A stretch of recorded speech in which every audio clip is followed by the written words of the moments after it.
Kamusta sa lahat at maligayang pagdating sa Tongs Animex Recap. Ngayon, ay ipakikilala ko sa inyo ang isang espesyal na pelikula, isang collaboration sa pagitan ng tatlong sikat na anime series na One Piece, Toreko, at Dragon Ball. Sa bahaging ito, sina Luffy, Toreko at Goku ay sumali sa isang kompetisyon ng lakas, at ang pangunahing premyo ay ang maalamat na karne, kaya't mahigpit silang nag-away. Nakapagtataka, ang tunay na layunin ng paligsahan na ito, ay akitin ang legendary sea monster, at hinigop nito ang buong lakas ng lahat. Kaya, nagtulungan sina Luffy, Toreko, at Goku, upang talunin ang maalamat na halimaw sa dagat at iligtas ang lahat. Pero bago iyon, lumulutang pa rin sa dagat ang grupo ni Luffy. Biglang ibinalita ni Sanji na naubusan na ng pagkain ang buong grupo, na ikinagulat ni Luffy. Sinisisi ni Luffy si Sanji sa hindi magandang pangangasiwa ng pagkain, ngunit ang kasalanan ay ang labis na pagkain ni Luffy. Sa makatuwid, ang agarang gawain para sa buong grupo ay maghanap ng pagkain. Sa kabutihang palad, nakita ni Robin ang isang isla sa malapit, na nagudyok sa grupo ni Luffy na pumunta sa pampang para maghanap ng makakain. Habang ang iba ay nanatili sa likod upang bantayan ang barko, naniniwala si Nami na walang makakain sa islang ito, dahil mukhang walang tao sa islang ito. Biglang may nadiskubreng pagkain si Luffy. Isa pala itong puno ng karne na labis na ikinatuwa ni Luffy. Kaya dali-dali niyang kinuha ang karne at nagsimulang kumain. Nakahanap si Chopper ng cotton candy at si Sanji ay nakakita ng damo na gawa sa pinakuloang noodles, na ikinagulat ni Nami, dahil puno ng pagkain ang islang ito. Nakahanap si Chopper ng damong panggamot na makakapagpagaling ng pananakit ng tiyan. Biglang may humawak sa kanya. Lumalabas, ang grupo pala ni Toreko ay naghahanap din ng makakain. Sa pag-aakalang si Chopper ay isang bihirang species, gusto nilang subukan siyang kainin na ikinatakot niya, kaya agad na inatake ni Luffy si Toreko. Nang makita ang kanyang braso na nakaunat, nagulat si Kamatsu. Patuloy na inatake ni Luffy si Toreko, ngunit nagawa niyang harangan ang mga pag-atake.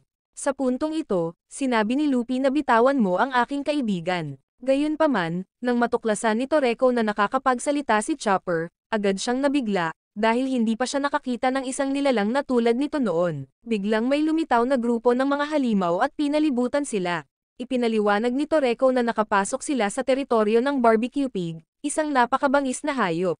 Gayunpaman, nakita ito ni Luffy na masarap ang kawan ng barbecue pig.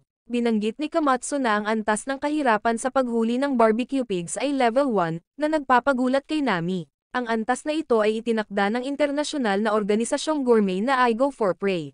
Nagsimulang salakayin ng kawan ng barbecue pig ang grupo, kaya agad silang nilabanan ni Toreko at Luffy. Habang pinoprotektahan naman ni Sanji ang grupo ni Nami, bigla siyang nakasinghot ng kung anong mabaho.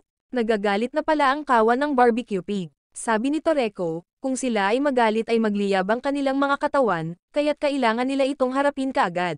Nakilala ni Chopper na napakalakas ni Toreko. Sabi ni Kamatsu, dahil isa siyang gourmet hunter. Sila ay mga taong laging naghahanap ng mga sangkap na walang nakakaalam. Na-curious si Toreko nang makita si Luffy sa labanan. Bakit parang goma ang katawan mo? Dahil gomang tao ako. Sa huli, matagumpay nilang naaksyonan ang lahat ng mga barbecue pig. Sa panig naman ni Usopp, gutom na gutom pa rin sila, naghihintay sa pagbabalik ng pagkain ng grupo ni Luffy. Samantala, ang grupo ni Luffy at Toreko ay nasasarapan sa masarap na pagkain. Napakasarap kasi ng karne ng barbecue pig, dahil dito, hindi na napigilan ni Toreko at Luffy ang pagkain. Sa oras na ito, naging kaibigan na rin ni Chopper si Terry, ang alaga ni Toreko. Hindi maintindihan ni Nami kung bakit napakaraming pagkain ang islang ito. Sabi ni Kamatsu, ang islang ito ay tinatawag na Hungryla. Isa itong maalamat na isla na may lahat ng uri ng mga sangkap sa pagluluto. Ang pang-amoy pala ni Toreko ay napakatindi, kaya mahahanap niya ang kanyang daan dito. Sa oras na ito, nagluto si Sanji ng napakasarap na piraso ng karne para kay Nami. Sa hindi inaasahang pagkakataon ay agad itong kinuha ni Luffy at Toreko, na ikinagalit niya. Nang matikman ni Kamatsu ang sarsa, agad itong ipinaramdam sa kanya na napakasarap. Sa hindi inaasahan, kahit ngayon lang niya ito natikman, nahulaan na agad ni Kamatsu ang sarsa ng recipe ni Sanji na ikinagulat ni Sanji. Dahil masyadong matalas ang taste buds niya, napagtanto niya na si Kamatsu ay isa ring chef. Nang matikman ni Sanji ang sarsa ni Kamatsu, nalaman niyang masarap din ito. Sa oras na ito, naghahanda si Nami na dalhin ang pagkain sa barkong Sunny. Gayunpaman, natuklasan niya na kinain na nina Luffy at Toreko ang lahat ng pagkain. Napagtanto ni Toreko na naghahanap ng makakain ang grupo ni Luffy, kaya ipinaalam niya sa kanila, narito ang isa pang masarap na ulam, ang Hungry Labird. Ang layunin din pala ng grupo ni Toreko sa pagpunta dito ay makuha din ang ibong iyon. Kaya nagsimulang hanapin ng buong grupo ang Hungry Labird. Sa pagkakaalam na napakasarap ng lasa ng ibong iyon, agad na muling nagugutom sina Luffy at Toreko. Sa oras na ito, ang buong grupo ay umakyat sa tuktok ng bundok. Biglang naramdaman ni Terry ang panganib. Napapaligiran pala sila ng isang grupo ng mga higanteng oso. Sinabi ni Toreko na sila ay mga unicorn bear, ang kanilang kahirapan upang mahuli ay nasa ikalawang antas. Nang lalabanan na sila ni Luffy, agad siyang pinigilan ni Toreko at pinayuhan na tumakbo. Matigas pala at hindi malasa ang karne ng unicorn bear. Ang panuntunan ni Toreko ay kung hindi niya kakainin ang mga ito, hindi niya ito papatayin. Kaya sinubukan ng buong grupo na tumakbo ng mabilis para makatakas sa mga oso. Biglang hinarangan ng oso ang kanilang dinadaanan, kaya agad itong pinatumba ni Luffy. Sa hindi inaasahang pagkakataon, may lumitaw na ibon at natangay ang grupo ng oso. Napagtanto ni Toreko na ito ay ang Hungry Labird. Agad nitong inatake si Toreko, ngunit napigilan niya ito at agad na itinapon. Bigla itong lumipat sa pag-atake sa grupo ni Nami. Sa kabutihang palad, dumating si Terry sa oras upang iligtas sila. Agad na naglunsad ng pag-atake sina Sanji at Chopper, ngunit pareho silang itinaboy nito. Sa puntong ito, napansin ni Luffy na ang mga balahibo nito ay kasing tigas ng iron armor. Inaatake nito ang buong grupo ng hindi kapani-paniwalang bilis. Sabi ni Toreko, habang matigas ang panlabas, napakasarap ng laman sa loob. Ito ang nagpa-excite kay Luffy, kaya agad siyang gumamit ng barrage of punches para atakihin ito, pero hindi pa rin ito sapat para talunin ang Hungry Labird. Ngayon ay si Toreko naman. Inilabas niya ang kanyang mga gourmet cell, ginawa niyang kutsilyo at tinidor ang kanyang braso para salakayin ang ibon. Matagumpay na natalo ni Toreko ang Hungry Labird. Sa wakas, makakain na ng buong grupo ang karne ng ibon. Tuwang-tuwa si Toreko dahil malambot at masarap ang karne. Samantala, gutom na gutom ang grupo ni Usopp. Hinihintay nila si Luffy na magdala ng pagkain para sa kanila. Pagsapit ng gabi, inorganisa pa rin nina Luffy at Toreko ang kapistahan. Nang ipakita ni Kamatsu kay Nami ang mga pampalasa para sa kanyang sopas, bigla silang inatake ng isang grupo ng mga halimaw.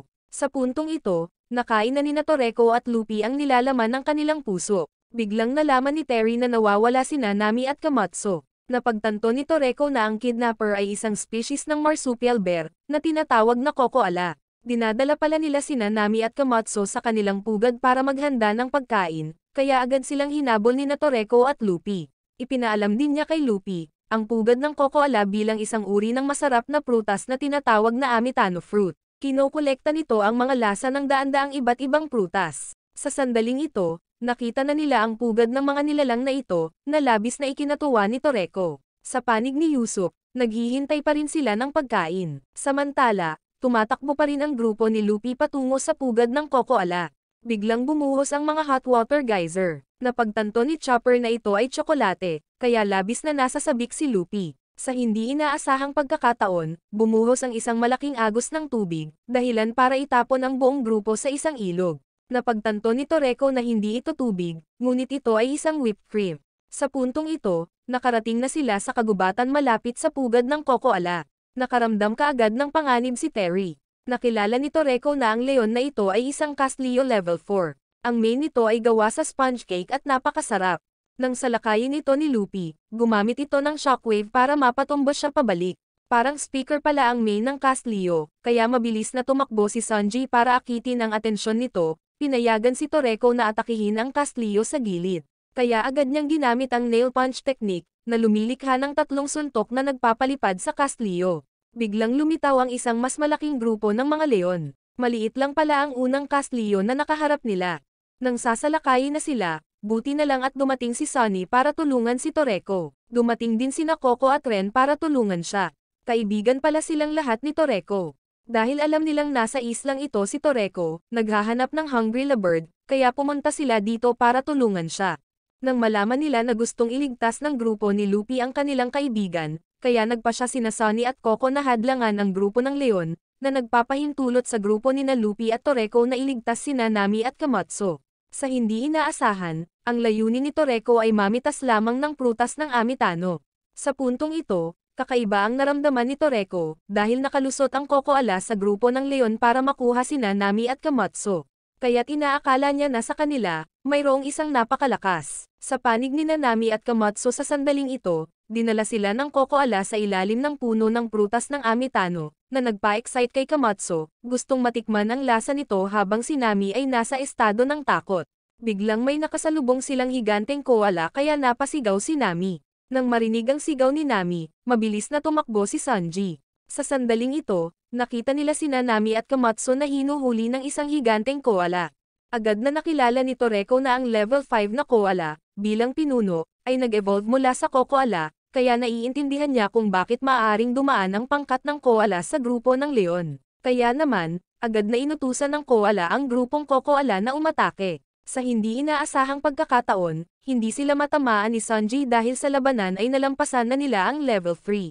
Kaya nagpa siya sina Toreko at Luffy na magpatuloy sa pagtakbo, habang sina Terry at Chopper ay tumulong na pigilan ang grupo ng kokoala. Sa hindi inaasahan, si Toreko ay agad na hinampas ng koala. Sumugod din si Luffy at napaatras din ito. Napagtanto ni Toreko, na ang level ng koala na ito ay lumampas sa level 5. Sa puntong ito, patuloy na umaatake ang koala sa kanilang dalawa at tinamaan si Luffy palayo, ngunit napigilan ni Toreko ang pag-atake nito. Nang aatake na sana si Luffy, ginamit agad nito sina Nami at Komatsu bilang mga kalasag, kaya, hindi niya ito masuntok. Bigla, ito ay patuloy na umiikot sa paligid ng puno ng prutas na Amitano at inatake si Toreko. Napagtanto ni Toreko na ginagamit nito ang pagkalastiko ng prutas ng Amitano upang mapataas ang lakas ng pag-atake nito. Sa hindi inaasahang pagkakataon, mas ikinatuwa nito sina Luffy at Toreko. Mas gusto nilang kainin ang prutas ng Amitano, kaya sabay-sabay na sumugod sina Luffy at Toreko. Mahigpit na hinawakan ni Luffy ang dalawang sanga ng prutas ng Amitano, para lumikha ng rebound force para tulungan si Toreko na magpakawala ng napakalakas na pag-atake, at matagumpay nilang naitaboy ang koala. Sa wakas, naligtas din sina Nami at Komatsu. Biglang yumanig ang puno ng prutas na Amitano. Sa sandaling ito, dumating din ang grupo ni Sunny. Agad naman silang sinabihan ni Toreko na tumakbo ng mabilis. Lumalabas na ang bulkan ay sumasabog, ngunit napagtanto nila na ang bulkang ito ay napakakakaiba. Nalaman ni Chopper na ito ay karamelo. Sa puntong ito, sa wakas ay ipinaalam na ni Coco sa buong grupo. Ang pinakamahalagang sangkap sa islang ito ay hindi ang Hungry Labert. Ang buong isla pala ay parang higanteng natural na puding. Ito ang espesyal na katangian ng isla. Sa panig ni Usopp, sobrang nagulat din sila dahil naging puding na ang buong isla.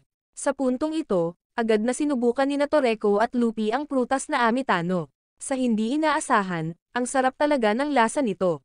Para silang sabay-sabay na kumakain ng maraming uri ng prutas. Kaya, agad na nagpaligsahan sina Luffy at Toreko para kainin ang buong bundok ng puding.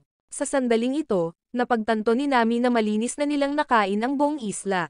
Sa wakas, oras na para umalis ang grupo ni Luffy. Kaya't siya ay nagpaalam kay Toreko, at ipinangako ni Toreko na sa susunod, ililibre niya si Luffy ng buong pagkain. Samantala, hindi alam ng grupong Sunny at ng grupong Usopp kung sino ang mga taong ito. Kaya ipinagpatuloy nina Luffy at Toreko ang kanilang paglalakbay.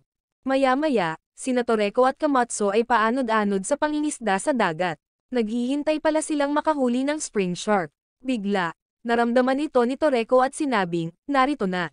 Agad na lumitaw ang water vortex, kaya agad na kinuha ni Toreko ang fishing rod at tinulungan si Komatsu na hilahin ang spring shark. Sa pagkakita nito na kumikinang ay labis silang nasa sabik, kaya agad na tumalon si Toreko at pinatumba ito sa isang suntok lamang. Sa pag-iisip na kakain na sila, biglang may gumalaw sa loob ng pating, na agad namang ikinagulat ng dalawa. Sa hindi inaasahang pagkakataon, lumabas si Luffy mula sa loob ng tiyan ng pating, na ikinagulat nila. Hindi nila maintindihan kung bakit nasa loob si Luffy. Ang makita si Toreko at Komatsu ay labis na ikinatuwa ni Luffy. Sa puntong ito, naabutan din sila ng Sunny Ship, kaya sinabi ito ng buong grupo ni Luffy kay Toreko. Napag-alaman na si Chopper ay nagdurusa sa isang kondisyon na tinatawag na deep sea fever, na naging sanhi ng kanyang balat na magkaroon ng mga asul na batik. Upang malunasan ang kondisyong ito, kailangan nila ang seafood fruit, kaya agad na humingi ng tulong si Luffy kay Toreko sa paghahanap ng prutas na iyon. Napagtanto ni Toreko na ang seafood fruit ay nasa isang isla na tinatawag na To Chinese Island, at ang seafood fruit ay isang maalamat na prutas. Naglalaman ito ng iba't ibang uri ng pagkaing dagat sa loob ng seafood fruit, kaya sabay-sabay silang pumunta sa To Chinese Island. Sa puntong ito, dumating na ang buong grupo. Napansin ni Yusuf na maraming mga Chinese-style na gusali sa isla. Kaya pinangunahan ni Toreko ang grupo ni Luffy sa isla upang maghanap ng seafood fruit. Habang ang iba ay nanatili sa likod upang bantayan ang barko, naghanda si Sanji ng isang palayok ng shark fin soup ng maaga, upang hintayin ang pagbabalik ni Chopper. Sa panig ni Chopper, ang sakit ay lumalala sa sandaling ito, na naging sanhi ng mga asol na guhitan sa kanyang mukha. Biglang may ibong umatake sa kanila. Napansin nilang bihasa ang ibon sa martial arts, na ikinagulat ni Luffy. Ipinaliwanag ni Toreko na sila ay Kung Fu Minor Birds. Isa silang uri ng ibon na ginagaya ang mga kilos ng tao. Agad naman sila itong inatake kaya pinalaki ni Luffy ang katawan para harangin sila.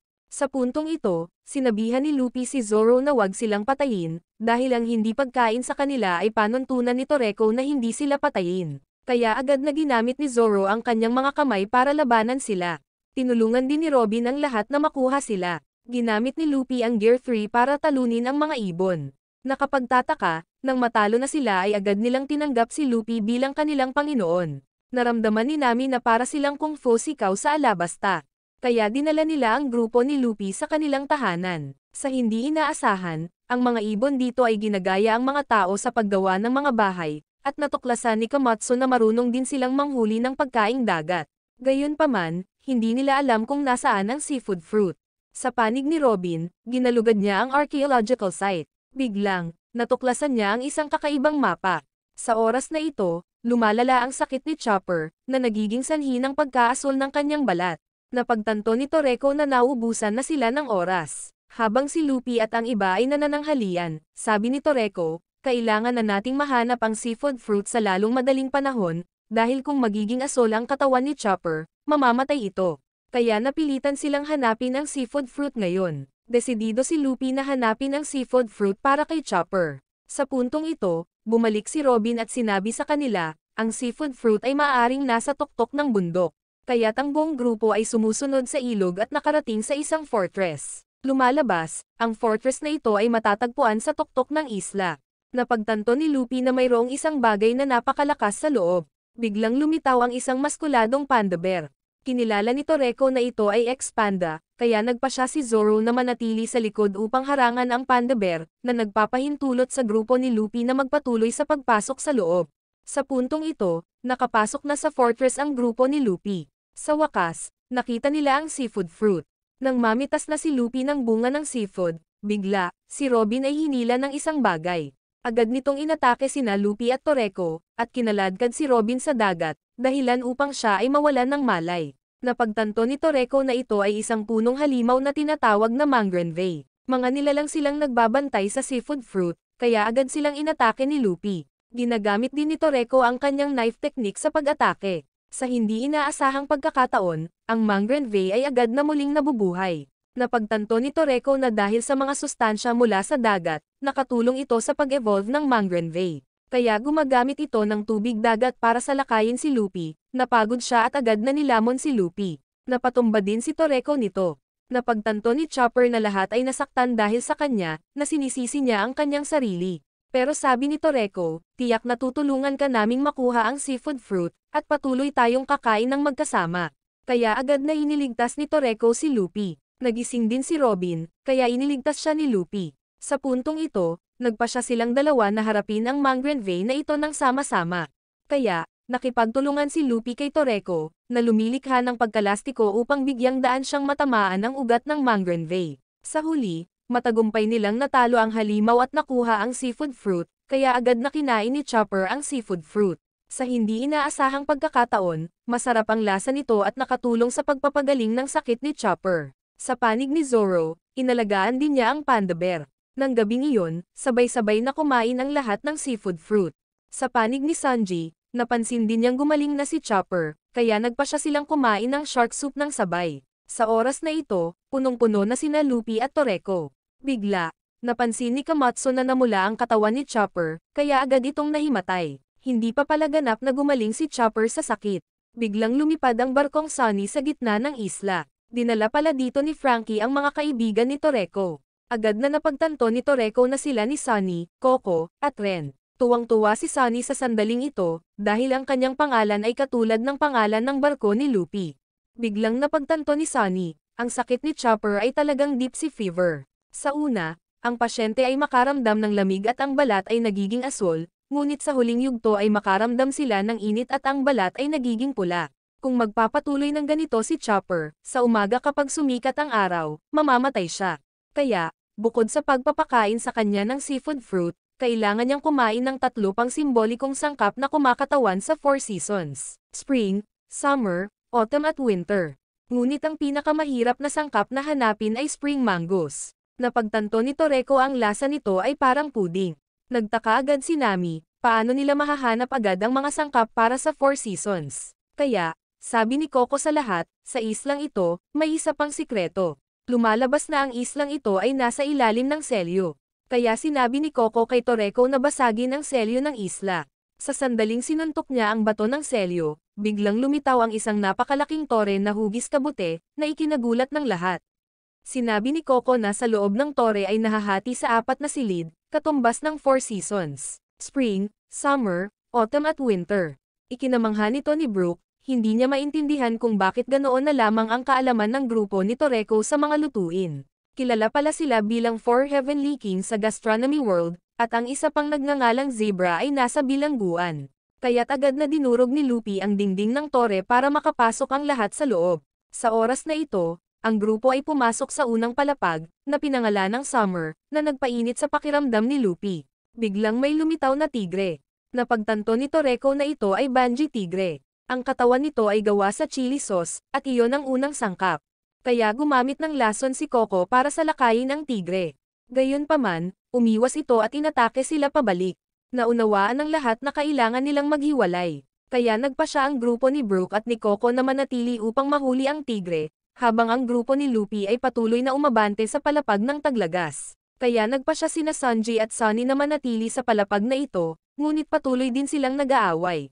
Ang sangkap pala sa palapag na ito ay ang 8-horned monster. Habang iniisip ni Sunny na napakaganda nito, hindi niya inaasahan na isa itong baboy ramo na may 8 sungay. Agad na ikinagulat ni Sunny, ang pangit pala nito. Sa oras na ito, dumating sina Luffy at Toreko sa palapag ng taglamig, na nagparamdam kay Luffy ng sobrang lamig sa lugar na ito. Biglang nakita ni Toreko ang wine stream na binabantayan ng isang orangutan. Nakilala ni Toreko na ang wine stream ang pangatlong sangkap. Biglang, direktang inatake sila ng orangutan. Sa hindi inaasahan, napakabilis nito. Napagtanto ni Toreko na ang orangutan ay tinatawag na Richutan level 32. Sa panig ni Chopper, lumalala ang kanyang sakit. Napagtanto ni Nami na wala na masyadong oras. Sa sandaling ito, tinatangka ng grupo ni Coco na hulihin ang tigre na ito, habang si Usopp naman ay hinahabol ng tigre. Buti na lang at nakaakyat siya sa puno. Sa hindi inaasahang pagkakataon, natunaw ang tigre at naging chili sauce, kaya't nagkaroon sila ng unang sangkap. Sa panig ni Frankie, inaatake nila ang baboy ngunit nakaiwas ito. Samantalang si Sunny ay sobrang inis, dahil ang baboy na ito ay hindi kasing ganda ng kanyang inaakala. Kaya naman, ginamit agad ni Sunny ang kanyang buhok para itali ang baboy, kaya hindi ito makagalaw. Salamat doon, nakuha nila ang pangalawang ingredient. Sa panig ni Toreko at Luffy, nakikipaglaban sila sa orangutan. Sa hindi inaasahang pagkakataon, pagkatapos uminom ng kaunting alak, lumakas ito at mas powerful. Biglang nakilala ni Toreko na, ang dahon na hawak ng orangutan ay ang dahon ng mangga, kaya, ang huling sangkap na mango karen ay tiyak na nasa malapit. Agad na inatake ng orangutan sina Toreko at Luffy. Nang nasa panganib si Kamatsu, si Zebra na nasa kulungan, gumamit siya ng tunog para iligtas siya, na naging sanhi ng pagkahimatay ng orangutan. Hindi alam ni Luffy kung sino ang taong iyon. Ipinaliwanag ni Toreko na iyon ang tunog ng 4th Heavenly King, si Zebra. Salamat doon, nagkaroon ng butas ang tore, na nagpapainit sa silid. Sa hindi inaasahang pagkakataon, naging sanhi ito ng galit ng orangutan. Sa sandaling ito, nakita nila ang puno ng mango karen. Kaya, nagpa siya si Luffy na gumamit ng Gear 3 para tapusin ang orangutan, at si Toreko, ginamit niya ang nail punch. Kaya, pinaalis nila ang orangutan sa tore at natalo ito. Gayunpaman, natuklasan nila na ang mango karen ay hindi pa namumulaklak, na nagdulot ng labis na pag-aalala ni Luffy. Kung hindi nila mailigtas si Chopper sa oras, mamamatay siya. Napagtanto ni Toreko na kulang sa sikat ng araw ang Mango Karen. Habang ang lahat ay labis na nag-aalala tungkol kay Chopper, sa hindi inaasahan, isang grupo ng mga Spring Shark ang lumitaw, at lumikha ng liwanag para sa Mango Karen na lumago, at ang Mango Karen ay namumulaklak, na ikinatuwa ng lahat. Sa wakas, nakolekta na ang lahat ng mga sangkap. Kaya, direktang nagluto si Kamatsu ng sopas para kay Chopper. Sa hindi inaasahang pagkakataon, napakasarap nito at agad na napagaling ang sakit ni Chopper, na ikinatuwa ng lahat. Sa wakas, oras na para umalis ang grupo ni Luffy. Kaya naman, nagpaalam na sila sa grupo ni Toreko. Maya-maya, ang World Gourmet Society ay nag-organisa ng isang kompetisyon. Naakit nito ang mga pirata, mandirigma, at gourmet hunters mula sa buong mundo na pumunta rito, dahil ang pangunahing premyo ay isang bihirang piraso ng karne ng karat. Nang magsimula na ang karera, agad na sumugod ang lahat ng tao. Sa hindi inaasahang pagkakataon, lumitaw ang isang hukay ng buhangin, na hinihila ang lahat pababa. Ito pala ay isang higanteng uod na level 40. Naisip na walang makakalampas dito, nakapagtataka, mayroong isang grupo ng mga tao na nagawang malampasan ang lahat ng posibilidad, at ito pala ay ang grupo ng 4 na Heavenly Kings, Toreko, kasama ang Straw Hat Pirate Crew ni Luffy. Ang reunion na ito ay nagpasaya sa lahat. Desidido sina Luffy at Toreko na makuha ang maalamat na karat na karne. Nakapagtataka, isa pang kalaban ang lumitaw, at ang taong iyon ay walang iba kundi si Goku. Talagang mananalo ako at kukunin ko itong kapirasong karne. Ang karera ay may 3 landas upang matapos. Kung sino ang makarating sa gitna ng isla ang siyang mananalo, at maangkin ang maalamat na piraso ng karne ng karat. Sa sandaling ito, ang kaganapan ay hindi lamang pinangunahan ng MC at Mansam, kasama na rin si Master Pogi, ang pinakamalakas na tao sa mundo. At siya ang kinatawan para sa kompetisyong ito, na nagpasaya sa lahat ng mga manunood para kay Master Pogi. Sa oras na ito, nagtaka si Krillin kung bakit bihira ang piraso ng karneng iyon. Kaya, agad na ipinaliwanag ni Coco na iyon ay isang premium na karne ng baka, na naglalaman ng lahat ng lasa ng iba't ibang karne sa loob. Habang gusto ni Nami na kunin ang piraso ng karne na iyon para ibenta ito, ngayon, naunawaan na ni Krillin kung bakit gustong sumali ng kanyang asawa. Sa sandaling ito, narating nila ang sanggang bahagi ng daanan. Kung didiretso tayo, magiging bundok. Sa kanan ay isang mapanganib na kagubatan at sa kaliwa ay isang disyerto. Kaya, tuwirang pinili ni Goku, Toreko at Luffy na umakyat sa bundok habang tumakbo sa kagubatan sina Gohan, Kamatsu at Sanji. Bigla, hinarangan sila ng level 45 na aso na may ulo ng unggoy. Pumagitna si Setsuno ng lalaban na si Gohan, maaari daw silang makapasa kapag pinakain nila ito. Pinakain ni Sanji ang unggoy, nabusog ito, at nagpatuloy sila sa pagsulong. Pumunta ang grupo ni Nami sa disyerto. Bigla nilang nakita sina Master Roshi at Brook na walang malay. Lumalabas, pareho pala silang may kasamaan sa iniisip. Samantala, nakikipag-usap si Frankie kay Android 18, dahil alam niyang robot din siya. Nakaramdam ng pagkabagot sina Goten at Trunks, kaya nagpa siya silang mag-fuse. Nang makita silang dalawa na nagsanib, agad na ikinagulat ni Sunny at Chopper, na ikinatuwa ni Chopper at pinakiusapan si Sunny na makipag-fuse din sa kanya. Samantala, sina Luffy, Toreko at Goku ay umaakyat sa bundok, kaya narating nila ang tuktok. Laking gulat ni Goku nang maabutan siya ng dalawa. Bigla, ipinaalam ni King Kai kay Goku na nasa panganib ang universo, kaya, agad siyang nag-teleport. Habang naliligaw si Zoro sa likod ng isla, bigla niyang naramdaman ang isang malakas na presensya sa likuran niya. Ito pala ay ang 4th Heavenly King, si Zebra. Sa hindi inaasahang pagkakataon, lumitaw din si Vegeta. Nang makita na ang dalawang ito ay tila napakalakas, kaya agad nilang napagpasyahan na labanan ang isa't isa. Samantala, malapit nang marating nina Luffy at Toreko ang finish line. Sa kabutihang palad, bumalik si Goku sa oras upang sumali sa karera. Kaya, ang tatlong ito ay magkasamang tumakbo patungo sa finish line ng napakabilis, at natapos ng sabay-sabay. Dahil kailangan lang nilang makahanap ng isang panalo, kaya, nagpa siya ang mga organizer na makipaglaban sila sa isa't isa. Biglang lumitaw ang isang arena.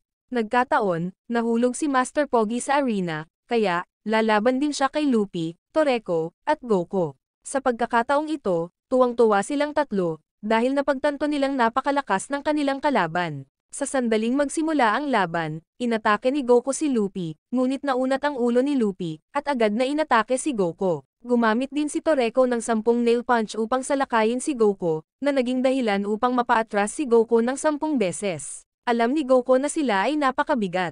Gumamit si Luffy ng Gear 2 para atakehin si Toreko, kaya, humarap siya gamit ang knife technique at itinulak si Luffy pabalik. Natuwa si Goku at inatake si Toreko. Sa sandaling ito, silang tatlo ay mahigpit na nakikipaglaban sa isa't isa, habang si Master Pogi ay takot na takot, kaya ang tatlong ito ay nagpasya na makipaglaban ng seryoso.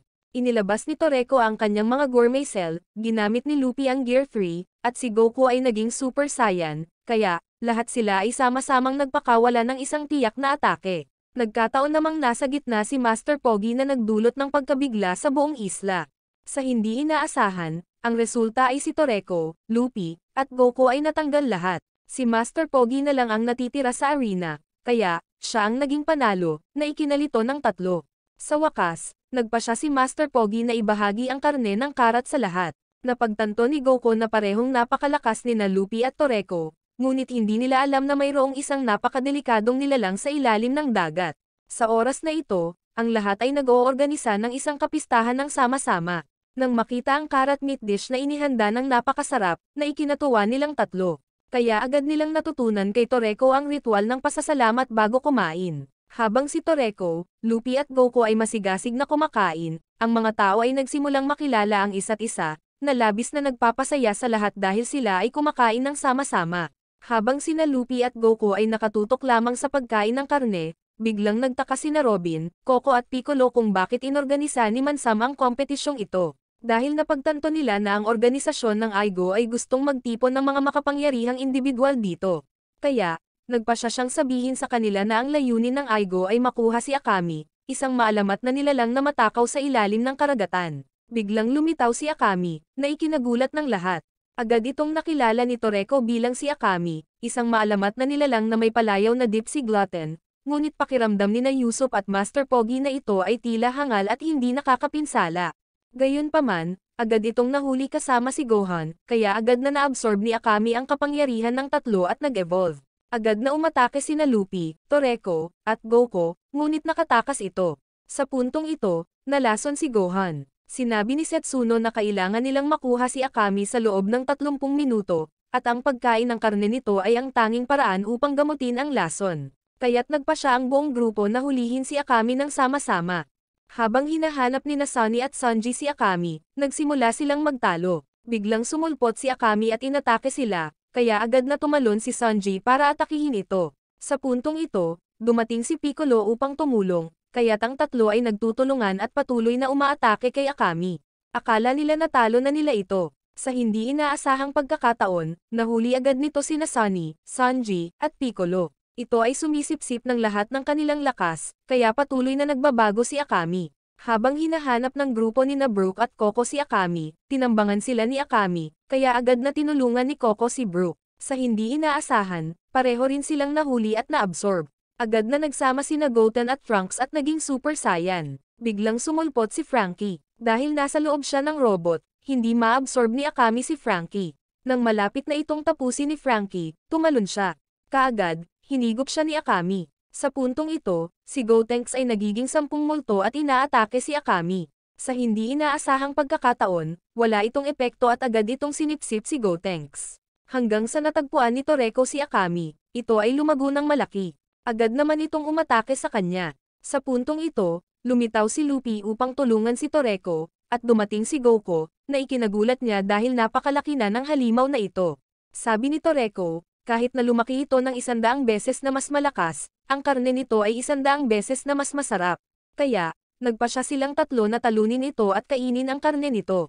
Agad na umatake sina Toreko at Luffy, sinira ang mga galamay nito, habang si Goku ay nagpakawala ng sunod-sunod na suntok. Nang sinasalungat nito ang pag-atake kay Goku, ginamit niya ang Kamehameha para itulak si Akami patungo kay Toreko. Pagkatapos ay ginamit niya ang 36 na nail punch, pinalipad ito patungo kay Luffy. Kaya, gumamit din si Luffy ng Gear 3 para talunin si Akami. Akala ng tatlo ay nanalo na sila, ngunit sa hindi inaasahang pagkakataon, agad na lumitaw si Akami sa likuran nila. Agad nitong pinalipad ang tatlo. Sa puntong ito, patuloy itong umuunlad hindi lamang sa bilis, kundi pati na rin sa lakas. Ang tatlo ay patuloy na inaatake nito. Habang sinasalakay ni Goku si Akami, ipinaalam ni Toreko kay Luffy, sinisipsip nito ang kanilang mga pag-atake. Kung gusto nilang talunin si Akami, kailangan nilang magpakawala ng napakalakas na pag-atake. Hiniling ni Goku sa kanilang dalawa na hawakan ang mga binti ni Akami, para gamitin ang Genki-dama technique. Dahil ang teknik na ito ay tumatagal ng oras upang sumipsip ng enerhiya, kaya tinulungan nina Luffy at Toreko si Goku na hawakan ang mga binti ni Akami. Sa hindi inaasahang pagkakataon, naabsorb ni Akami ang kapangyarihan ng Genki-dama. Sa makatuwid, lahat ng tao sa isla ay nagsasama-sama, itinaas ang kanilang mga kamay sa langit, nagpapadala ng enerhiya kay Goku. Agad niyang ibinato ang Genki-dama kay Akami. Nakapagtataka, maaari pa rin itong harangan ito, kaya, agad na sumugod sina Luffy at Toreko, parehong gamit ang kanilang pinakamalakas na teknik, pinagsama kay Goku, inaatake nila si Akami. Nag-transform si Goku sa Super Saiyan 3 at gumamit ng Kamehameha. Nagtagumpay sila sa pagkatalo kay Akami. Kahit pagod na sila, sa wakas, natuwa silang tatlo dahil makakain na rin sila. Nang gabing iyon, inihain ng lahat si Akami para sa isang piging, na ikinatuwa nilang lahat, dahil nagpapatuloy silang kumain ng magkasama. Samantala, sina Zoro, Zebra, at Vegeta, naglalaban pa rin sila sa likod ng isla. Maraming salamat sa panonood, sana nag-enjoy ka sa anime na ito. Mag-subscribe at pindutin ang notification bell upang updated ka lagi sa mga bagong video na mai-upload namin, at para makatutok sa higit pang Tagalog anime recap, magkita tayo sa susunod.